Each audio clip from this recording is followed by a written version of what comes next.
Hey there, welcome to the sermon preview for this week here with Eugene Bontrager, and he has agreed to help me out with the preaching for a week here after the baby's born. A lot of you know that Michelle is pregnant and due anytime, and so once the baby's done, or the baby's here, Eugene and Dennis Berkey have agreed to help me out with that. So they're going to be, depending on when everything falls, maybe Eugene will be first, maybe Dennis will be first, and so we'll just kind of see. So you're going to be watching this sometime after we're recording here, but it'll be good. We're excited for what the future holds here. So.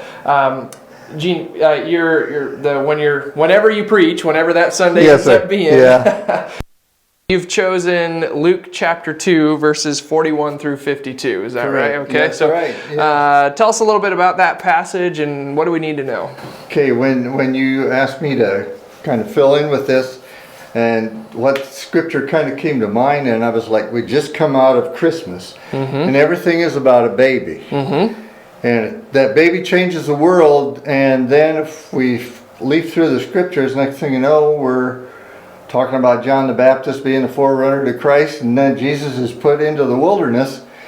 But there's a lot of life that happened in between there. And Luke probably said, wait a minute, something significant happened back in the young man's life when he was about 12 years old. Yeah. And I'm going to record that.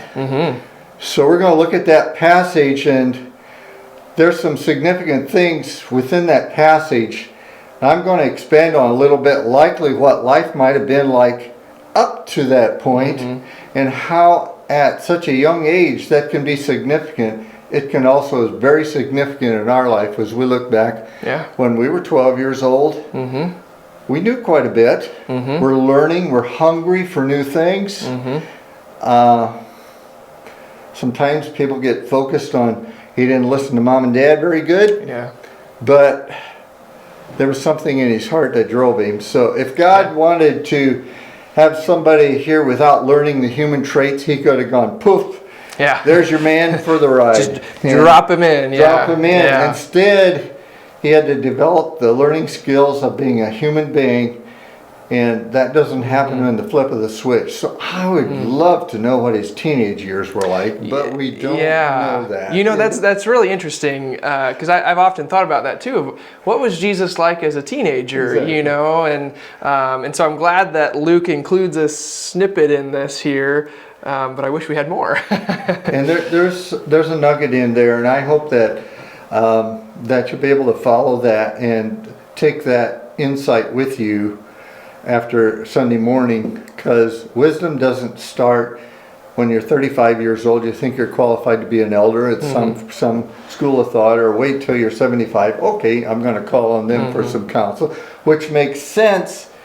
But a lot of things begin in our earlier developmental years, and why. So we're going to try and lift that out. So as you think about these things, ask yourselves, how well do you listen when somebody speaks to you?